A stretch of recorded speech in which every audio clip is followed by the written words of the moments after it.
The Texas sun burned brightly over the endless fields surrounding the small town of Black Creek.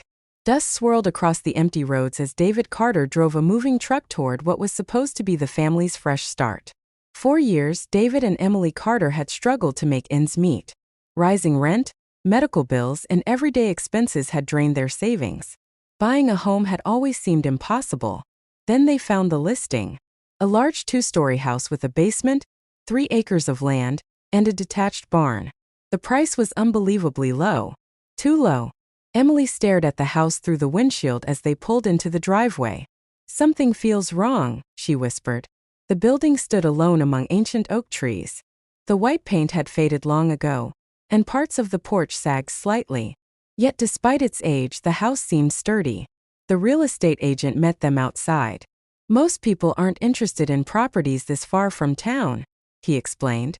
David nodded, though he noticed the man avoided eye contact whenever the basement was mentioned. "Any problems we should know about?" David asked. The agent hesitated. "Nothing structural." That wasn't really an answer. Still, the deal was too good to pass up. Within a week, the Carter family moved in. Their daughter Lily immediately claimed the upstairs bedroom overlooking the fields. 10-year-old Ben spent his afternoons exploring the barn. For the first few days, everything seemed normal. Then came the 6th night. At exactly 2:17 a.m., Emily woke suddenly. At first, she couldn't understand what had awakened her. Then she heard it. Whispering. Soft voices floated through the floorboards. Her heart skipped. She sat upright. The sound seemed to come from directly beneath the house. The basement. She woke David. "Listen." He remained silent. Then his expression changed. Because he heard them too. Several voices. Men. Women. Children. All speaking at once. Too quiet to understand. David grabbed a flashlight and headed downstairs. The voices stopped before he reached the basement door. The room was completely empty. No intruders. No radio. Nothing. The next morning they convinced themselves it had been the wind. But deep down nobody really believed that. The whispers returned the following night. Again at 2:17 a.m. This time they lasted longer. David stood at the basement door listening. The voices seemed to rise from beneath the concrete floor itself. As if people were trapped underground. Every night the sounds became clearer. Emily started sleeping poorly. Lily stopped wearing headphones because she was afraid she might miss the voices. Even Ben seemed nervous. Then something happened that changed everything. One evening Ben came running into the kitchen, pale as a ghost. "They know my name." Emily looked up. "What?" "The people downstairs." The room fell silent. Ben swallowed hard. "I heard them." "What did they say?" The boy's voice trembled. "They said, 'Ben, help us.'" David immediately checked the basement. Nothing. No footprints. No signs of anyone entering the property. That night David placed a recording device downstairs. The next morning he listened to the audio. For hours there was only silence. Then, precisely at 2:17 a.m., the recording changed. Whispers. Dozens of them. The voices sounded distorted and distant. Yet one phrase was perfectly clear. "Find us." David nearly dropped the recorder. For the first time, he could no longer explain away what was happening. Determined to uncover the truth, he visited the local library. The elderly librarian became visibly uncomfortable when he mentioned the house. "You bought the Holloway property?" David nodded. The woman sighed. "That place has a history." She led him to old newspaper archives. What he discovered was disturbing. The property once belonged to the Holloway family. In October 1956, 6 family members vanished without explanation. The father, the mother, 3 children, and a grandmother. The investigation produced no answers. No bodies were ever found. No suspects were identified. The entire family simply disappeared. The mystery became local legend. Many people believed the land was cursed. Others claimed the family left secretly during the night. But no evidence supported either theory. As David studied the old photographs, one image caught his attention. The Holloways stood on the exact porch where his family now lived. The same windows, the same trees, the same house. A chill ran down his spine, because several faces in the photo looked strangely familiar. Not because he knew them, because he had seen them before. In his dreams, the voices became impossible to ignore. Some nights they sounded like arguments. Other nights they sounded like desperate cries for help. Then strange things started happening around the house. Doors opened by themselves. Lights flickered. Objects disappeared and reappeared in different rooms. One night Lily woke to find muddy footprints leading from the basement stairs to her bedroom door.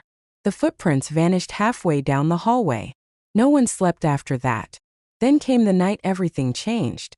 At exactly 2:17 a.m., a deafening bang shook the house. Pictures fell from walls. Windows rattled. Everyone rushed downstairs. A large crack had appeared in the basement floor. Directly in the center of the room, the voices were louder than ever. For a moment they almost sounded excited. The next morning David rented equipment and began breaking through the concrete. After several hours, his shovel struck metal. Beneath the floor lay a rusted trapdoor. Nobody had known it existed. With tremendous effort, David pulled it open.